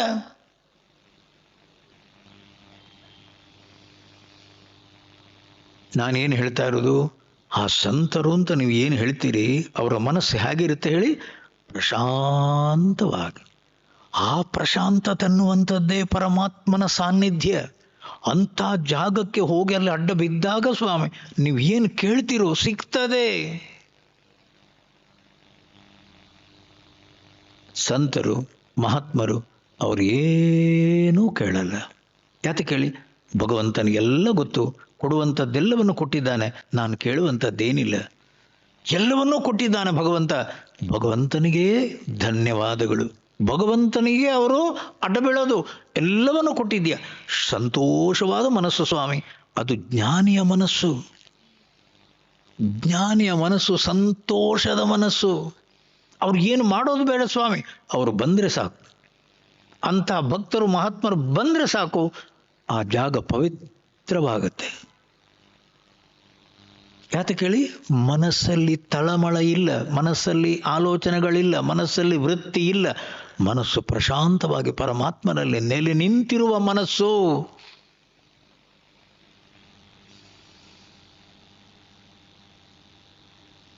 ನಾರದ ಭಕ್ತಿ ಸೂತ್ರದಲ್ಲಿ ನಾರದ ಮಹರ್ಷಿ ಒಂದು ಹೊಗಳುತ್ತಾನೆ.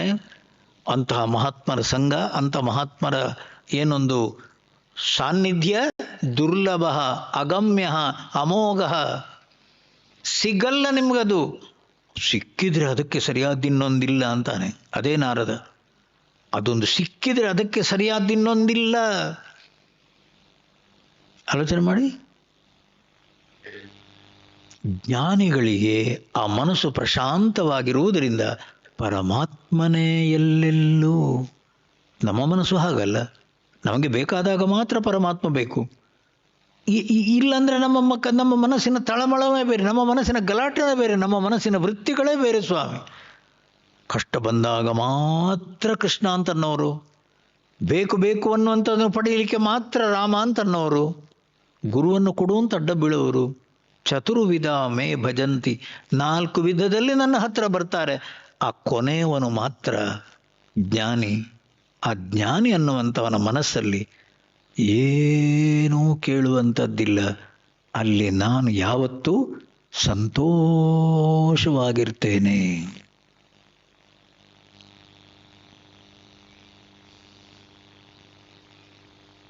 ರಮಣ ಮಹರ್ಷಿಗಳ ಆಶ್ರಮಕ್ಕೂ ಕಳ್ಳರು ಬರ್ತಾರೆ.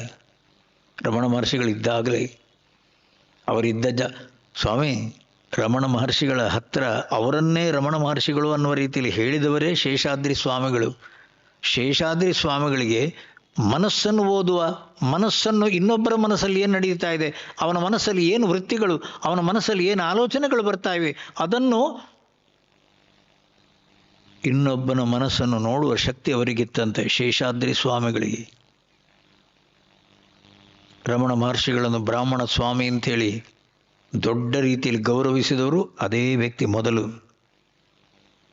ಎಲ್ಲರ ಮನಸ್ಸಲ್ಲಿ ಏನೇನು ನಡೀತಾ ಇದೆ ಅನ್ನುವ ರೀತಿಯಲ್ಲಿ ಅವರ ಮನಸ್ಸಿನ ಅಲೆಗಳು, ಅವರ ಮನಸ್ಸಲ್ಲಿ ಏನು ವೃತ್ತಿಗಳು, ಏನು ಆಲೋಚನೆ ಮಾಡ್ತಿದ್ದಾನೆ ಪಟ್ ಅಂತ ಹೇಳೋರು.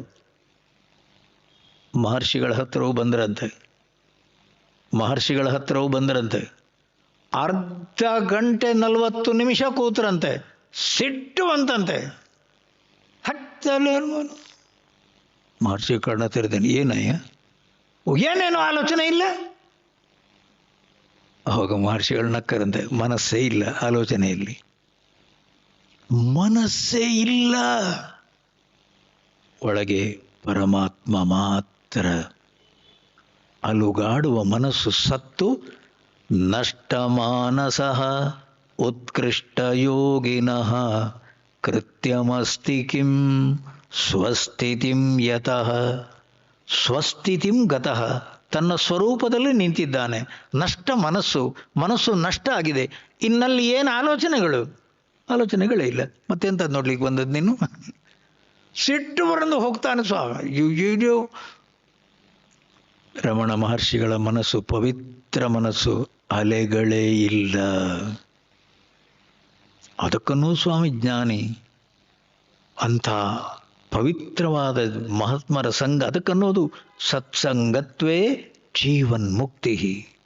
ಅಂಥ ಮಹಾತ್ಮರ ಸಂಘ, ಅವರ ಕೃಪಾ ದೃಷ್ಟಿ ಅನ್ನುವಂಥದ್ದು ಬಿದ್ದರೆ ಸಾಕು ಜನಗಳು ಮೌನ ಆಗ್ತಿದ್ರಂತೆ ಸ್ವಾಮಿ. ಖಿನ್ನ ಸಂಶಯ, ಎಂತೆಂಥ ಸಂಶಯಗಳನ್ನೆಲ್ಲ ತಕೊಂಡು ಹೋಗೋರು ಜನಗಳು, ಅವರು ನೋಡಿದರೆ ಸಾಕು ಯಾವ ಸಂಶಯವೂ ಇಲ್ಲ, ಮನಸ್ಸಲ್ಲಿ ಯಾವ ಸಂಶಯವೂ ಇಲ್ಲ. ಏನಾಯಿತು? ಎಲ್ಲ ತಣ್ಣಗಾಯ್ತು, ಪ್ರಶ್ನೆಗಳೇ ಇಲ್ಲ. ಅಂತಹ ಶಕ್ತಿ ಸ್ವಾಮಿಯ ಸೈಲೆನ್ಸ್, ಮೌನ.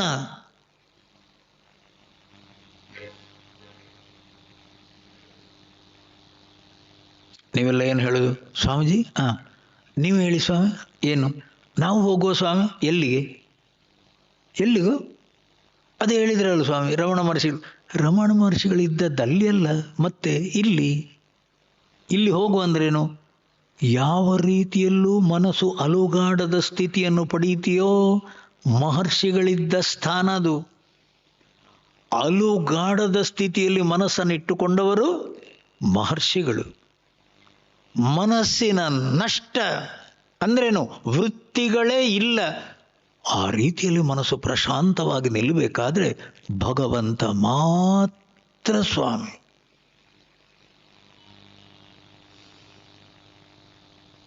ನೀವು ಆಲೋಚನೆ ಮಾಡಿ, ಒಬ್ಬ ವ್ಯಕ್ತಿ ಸ್ವಾಮಿ, ಮಹರ್ಷಿಗಳು ಒಬ್ಬ ವ್ಯಕ್ತಿ ಅಲ್ಲಿ ಅದು ಹೋದದ್ದು. ಇವತ್ತಿಗೆ ಹೋಗಿ ನೀವು ಆ ಒಂದು ಅರುಣಾಚಲ ಬೆಟ್ಟದ ಸುತ್ತ 14-15 ಕಿಲೋಮೀಟರ್ ಜಾಗದಲ್ಲಿ ಸಾವಿರಾರು ಜನ ಮನೆ ಕಟ್ಟಿಕೊಂಡಿದ್ದಾರಲ್ಲ ಸ್ವಾಮಿ. ಏನು ಮಾಡಲಿಕ್ಕೆ?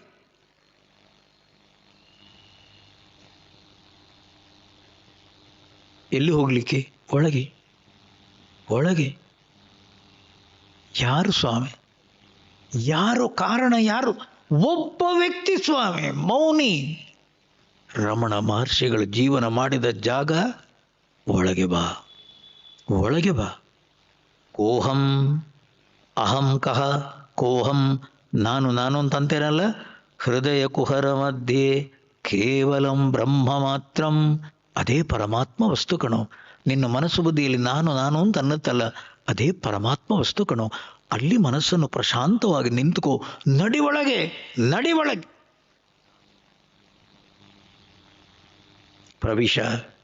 ಪ್ರವಿಶ ಎಲ್ಲಿ? ಹೃದಯ ಸ್ಥಾನಕ್ಕೆ.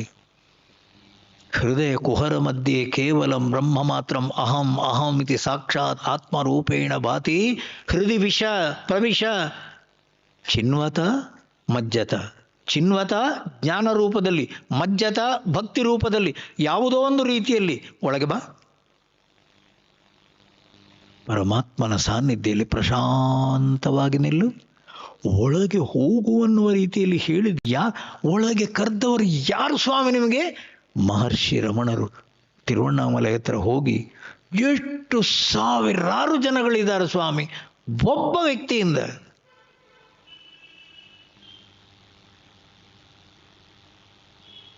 ಒಳಗೆ ಬಾ. ಇಂದ್ರಿಯ ಮನಸ್ಸು ಬುದ್ಧಿಗಳನ್ನು ಒಳಗೆ ತಾ. ಹೃದಯದಲ್ಲಿ ಭಗವಂತನಿದ್ದಾನೆ, ಅಲ್ಲೇ ನಿಲ್ಲು. ಎಷ್ಟು ಜನ ಸಿದ್ಧಿ ಗಳಿಸಿದ್ದಾರೆ ಹೇಳಿ? ಒಬ್ಬ ವ್ಯಕ್ತಿಯ ತಪಸ್ಸು, ಒಬ್ಬ ವ್ಯಕ್ತಿಯ ಸಾಧನೆ.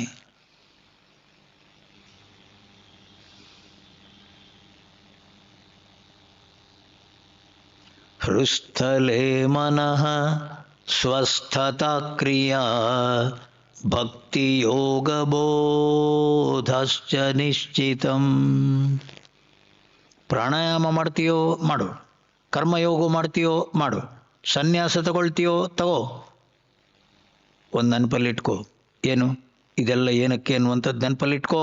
ಹೃತ್ಸ್ಥಲೆ, ನಿನ್ನ ಹೃದಯ ಸ್ಥಾನದಲ್ಲಿ ಮನಸ್ಸು ಸ್ವಸ್ಥವಾಗಿ ನಿಲ್ಲಬೇಕು.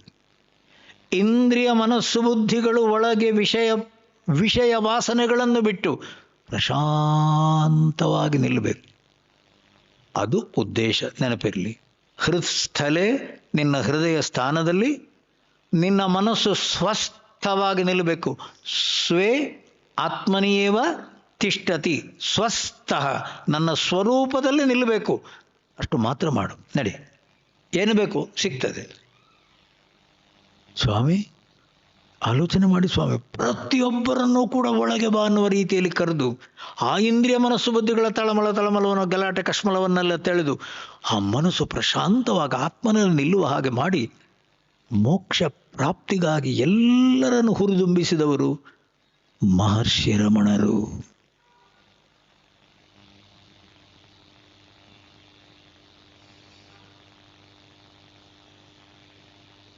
ಅದು ಭಕ್ತಿ ಇರಬಹುದು, ಈ ಕಡೆಯಿಂದ ಜ್ಞಾನ ಇರಬಹುದು. ಯಾವುದಾದ್ರೇನು ಸ್ವಾಮಿ, ಇಂದ್ರಿಯ ಮನಸ್ಸು ಬುದ್ಧಿಗಳ ಪವಿತ್ರ, ಇಂದ್ರಿಯ ಮನಸ್ಸು ಬುದ್ಧಿಗಳ ಶುದ್ಧತೆ, ಇಂದ್ರಿಯ ಮನಸ್ಸು ಬುದ್ಧಿಗಳು ಅಲುಗಾಡದ ರೀತಿಯಲ್ಲಿ ಒಳಗೆ ನಿಲ್ಲಬೇಕು. ಇದಕ್ಕನ್ನೋದು ಸ್ವಾಮಿ ಚಿತ್ತಶುದ್ಧಿ. ನೀವು ಓಂ ನಮೋ ನಾರಾಯಣ ಎನ್ನುವ ರೀತಿಯಲ್ಲಿ ನಾಮಸ್ಮರಣೆ ಮಾಡಿಕೊಂಡು ಒಳಗೆ ಹೋಗ್ತಿರೋ, ಶ್ರೀರಾಮ ಜಯ ರಾಮ ಜಯ ಜಯ ರಾಮ ಅನ್ನುವ ರೀತಿಯಲ್ಲಿ ಹೇಳಿಕೊಂಡು ಒಳಗೆ ಹೋಗ್ತಿರೋ, ನಮಃ ಶಿವಾಯ ಎನ್ನುವ ರೀತಿಯಲ್ಲಿ ಒಳಗೆ ಹೋಗ್ತಿರೋ, ಬನ್ನಿ ಒಳಗೆ. ಅಲ್ಲಿರೋದು ಯಾರು? ಎಲ್ಲರ ಹೃದಯವನ್ನು ಬೆಳಗುತ್ತಾ ಇರೋ ಪರಮಾತ್ಮ ಕಾಯ್ತಾ ಇದ್ದಾನೆ ಸ್ವಾಮಿ. ಇವತ್ತು ಬರ್ತಾನೆ, ನಾಳೆ ಬರ್ತಾನೆ, ನಾಳೆದು ಬರ್ತಾನೆ ಅಲ್ಲ. ಎಷ್ಟೋ ಜನ ಪ್ರಶ್ನೆ ಹಾಕ್ತಾರೆ, ಎಷ್ಟೋ ಜನ ಪ್ರಶ್ನೆ ಕೇಳ್ತಾರೆ, ಸ್ವಾಮೀಜಿ ದೇವ್ರು ಯಾಕೆ ಸ್ವಾಮಿ ಹೀಗೆ ಮಾಡೋದು?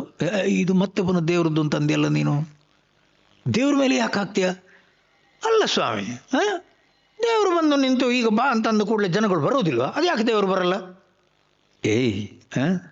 ದೇವರು ಸಾಕಷ್ಟು ಹೋಗಿದ್ದಾನೆ ಇದ್ದವರ ಮನೆಗೆಲ್ಲ ಹೋಗಿ ಸಾಕ್ಷಾತ್ ಅವನೇ ನಿಂತಿದ್ದಾನೆ. ಏನಂದ್ರು? ಯಾರು ಕರೆದದ್ದು ನಿನ್ನನ್ನು? ಇವಾಗ ಯಾಕೆ ಬಂದದ್ದು? ಅಲ್ಲ ವೈಕುಂಠಕ್ಕೆ ಹೋಗೋಣ ಅಂತೇಳಿ ನಾನು ಕರ್ಕೊಂಡು ಹೋಗ್ಲಿಕ್ಕೆ ಬಂದೆ. ಕೃಷ್ಣ 10 ವರ್ಷ ಬಿಟ್ಟು ಬಾ ಅಂದರೆ ಮೊನ್ನೆ ತಾನೇ ಮದುವೆ ಆದದ್ದು, ಇನ್ನು ಮಕ್ಕಳಾಗಬೇಕು, ಮೊಮ್ಮಕ್ಕಳಾಗಬೇಕು, ಎಲ್ಲ ಏನು ಎಷ್ಟು ಕೆಲಸ ಉಂಟು ಕೃಷ್ಣ. ಈ ಮನೆಗೆ ಬರಬೇಡ, 20 ವರ್ಷ ಬಿಟ್ಟು ಬಾ. ನೀವೆಲ್ಲ ತಿಳ್ಕೊಂಡದ್ದು ದೇವರು ಬರಲಿಲ್ಲ ಅಂತೇಳಿಯ? ನಾವು ಕೇಳೋ ಜಾತಿಯ ಸ್ವಾಮಿ ನಮ್ಮ ಕಚ್ಚಡ ಜಾತಿ ಎಲ್ಲಿ ಹೇಳಿ? ಅವ ಬಂದವನನ್ನು ಓಡಿಸಿದವರು ನಾವು. ನಮ್ಮ ಮನಸ್ಸು ಕೇಳಲ್ಲ ಸ್ವಾಮಿ, ನಮ್ಮ ಮನಸ್ಸು ಕೇಳಲ್ಲ. 10 ವರ್ಷ ಬಿಟ್ಟು ಅದೇನು ಅಷ್ಟು ವರ್ಷ 10 ವರ್ಷದ ನಂತರ ಬಂದರೂ ಕೂಡ ಇನ್ನೂ 10 ವರ್ಷದ ನಂತರ ಬಾ ಅಂತಲೇ ಕಳಿಸಿದ್ದು. ಆವಾಗಲೂ ಅವನು ವೈಕುಂಠಕ್ಕೆ ಹೋಗ್ಲಿಕ್ಕೆ ತಯಾರಿಲ್ಲ. ವೈಕುಂಠ ಏಕಾದಶಿ ಆ ಬಾಗಿಲಲ್ಲೇ ಹೋಗಿದ್ದೇನೆ ಸ್ವಾಮಿ, ಯೂಸ್ಲೆಸ್, ಏನೂ ಪ್ರಯೋಜನ ಇಲ್ಲ. ನಾವು ತಯಾರಿಲ್ಲ ಸ್ವಾಮಿ. ನಮ್ಮ ಮನಸ್ಸು ಮಗಳಿಗೆ ಮದುವೆ ಆಗಬೇಕು, ಮೊಮ್ಮಗಳಿಗೆ ಮದುವೆ ಆಗಬೇಕು, ಮಗನಿಗೆ ಉಪನಯನ ಆಗಬೇಕು, ಅಪ್ಪನಿಗೆ ಹುಷಾರಿಲ್ಲ, ಇಷ್ಟೆಲ್ಲ ಆಗುವಷ್ಟೊತ್ತಿಗೆ 30 ವರ್ಷಗಳ ನಂತರ ಮತ್ತೆ ಹರಿ ಬರ್ತಾನಂತ ಆ ಮನೆಗೆ. 10 ವರ್ಷ ಅಂತ 3 ವರ್ಷ ಆಯ್ತು ಕಣೋ, ಎಲ್ಲಿದ್ದೀಯ? ಅಷ್ಟೊತ್ತಿಗೆ ಅವ ಸತ್ತು ಮಗನ ಐಶ್ವರ್ಯವನ್ನು ಕಾಪಾಡಲಿಕ್ಕೆ ಹಾವಾಗಿ ಕಾಪಾಡ್ತಾ ಇದ್ದಾನಂತೆ. ಯಾರು?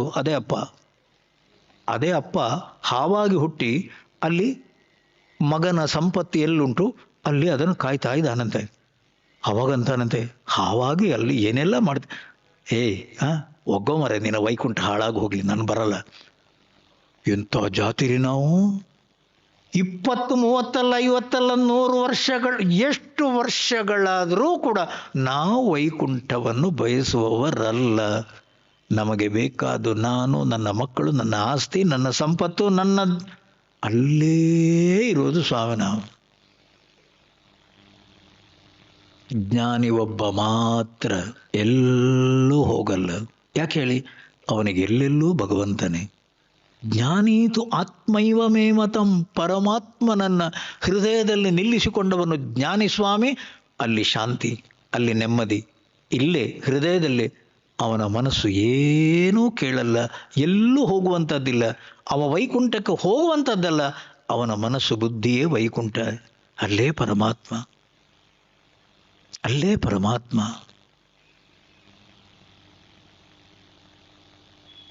ನೆನಪಿರಲಿ, ಚಿತ್ತಶುದ್ಧಿ, ತತ್ವ ಸಾಕ್ಷಾತ್ಕಾರ ಚಿತ್ತಶುದ್ಧಿ ನಹುದು.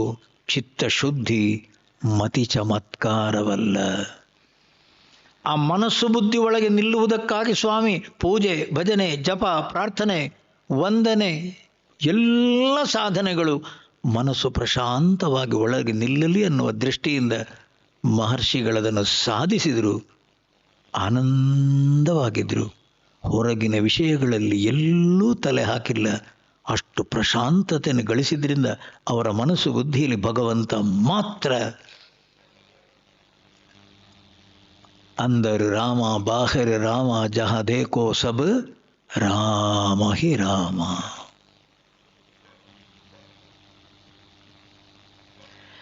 जय रघुनंदन जय जय रामा.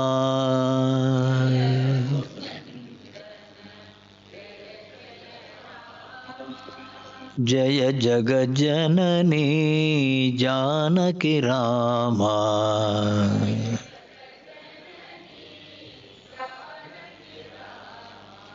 नव नव कोमल मेघश्यामा नव नव.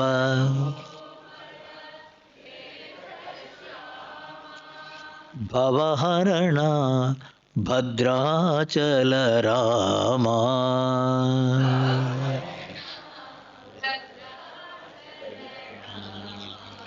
भयहरण भद्राचल रामा.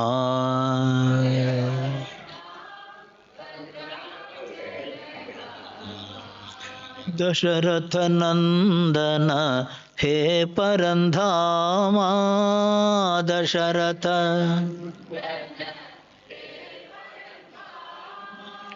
दशमुख मर्दन श्री रघुरामा.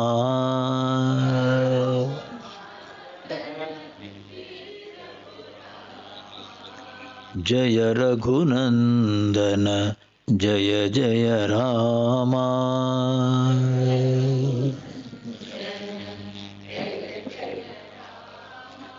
जय जगज्जननी जानकी रामा.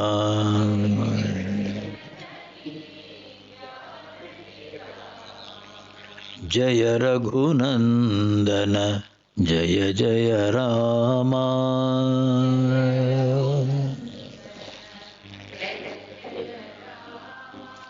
जय जय रामा. सियावर रामचंद्र की, सद्गुरुनाथ महाराज की.